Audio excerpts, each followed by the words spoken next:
Imagine a sprawling, opulent royal assembly hall packed with the absolute most powerful rulers in the land. But instead of the usual hum of politics and power, the room is just dead silent. We've got a woman, Draupadi, who is, quote, crying piteously in affliction like a female osprey, literally begging for help. And yet this entire room full of elite kings just sits there, completely frozen in this absolute terrified silence. So, let's dive right into this explainer and unpack how this unbelievable excerpt operates as a masterful, high-stakes psychological thriller.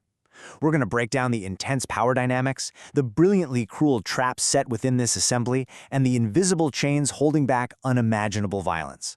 It's an ancient story, sure, but it is a profoundly fascinating study of human behavior under extreme pressure.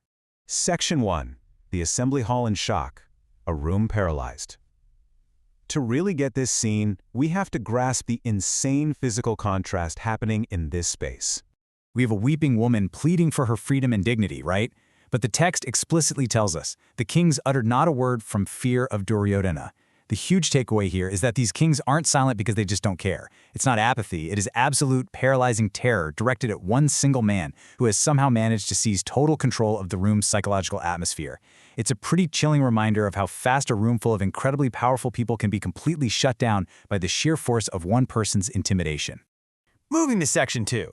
Duryodhana's impossible ultimatum, the psychological trap. Because he doesn't just rely on fear, he actually uses it to spring a trap. Duryodhana looks around this terrified room, and he actually smiles.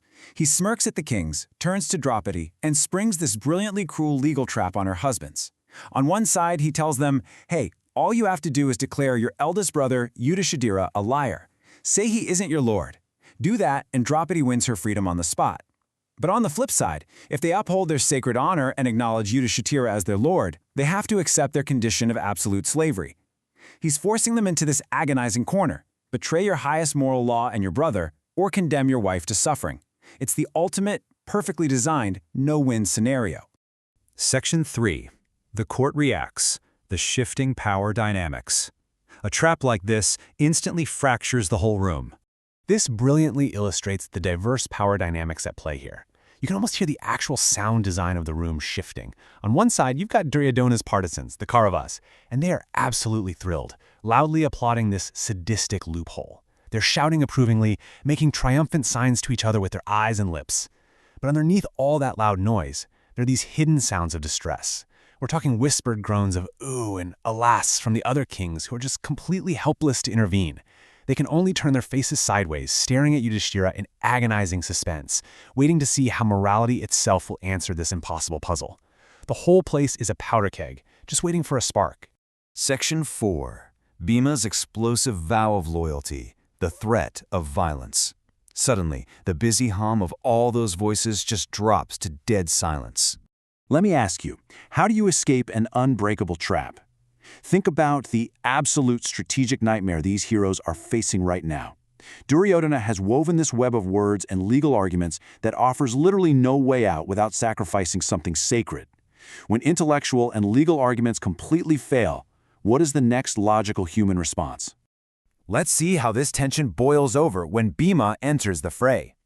The source text leans heavily into these visceral, sensory details here, specifically contrasting with Duryodhana's intellectual trap. It notes Bhimasena waving his strong, well-formed arms smeared with sandal paste. We are meant to feel his immense, physical presence dominating the room. He is not bringing a legal counterargument to the table. He is bringing raw, kinetic energy into a space that has been completely paralyzed by technicalities. And his words match that physical threat perfectly. He delivers this explosive, highly graphic vow. He declares that if anyone so much as touches Draupadi's hair, and if he wasn't bound by his brother, he would slaughter the enemies right there on the spot, quote, making slaps do the work of swords, like a lion slaying a number of little animals. He's basically saying his bare hands are more than enough to rip through everyone present. The tension is at an absolute boiling point right now. Which brings us to Section 5, Bound by Sacred Duty, the Invisible Chains. This is really the core philosophical heart of the excerpt. We really have to define exactly what is holding this physical giant back. In the context of this text, virtue and duty mean having a total, unwavering moral and religious obligation to the eldest brother. Bhima states plainly that Yudhishthira is the lord of their religious and ascetic merits, the lord of their very lives. Therefore, if Yudhishthira regards himself as won or defeated, the brothers must accept that they too are won. These are the invisible chains. They aren't physical restraints, right? They are deeply ingrained moral laws that are stronger than steel. The text actually goes out of its way to emphasize that Bhima's restraint is definitely not due to a lack of ability. He describes his arms as being like maces of iron, boasting that once someone comes within his grasp, even the king of the gods, he of 100 sacrifices, is completely incapable of escaping. He is a lethal weapon.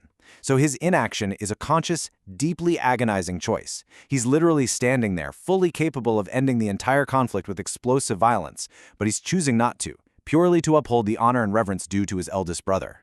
And the room recognizes exactly how close they just came to absolute destruction. Immediately, the elders of the assembly, Bhishma, Drona, and Vidura, step in to de-escalate. They cry out, "Forbear, O Bhima! Everything is possible with thee." They are fully validating his power. Notice they aren't telling him he can't do it. They're acknowledging his deadly capability while literally pleading with him to maintain his restraint and keep the peace. They recognize the incredible willpower it takes to hold back that kind of overwhelming physical dominance. Which leaves us with this final lingering thought. What happens when an unstoppable force of violence is restrained by the invisible chains of secret duty? It's such a profound question. Duryodhana weaponized morality to trap his enemies, knowing full well that their own virtue would paralyze them far more effectively than any standing army ever could. It really forces us to wonder about the true cost of honor and the agonizing weight of choosing duty over self-preservation, especially when you have the power to just tear the whole system down. It's a heavy, timeless dilemma. Thank you so much for joining me on this explainer, and I hope this gives you a whole new perspective to ponder.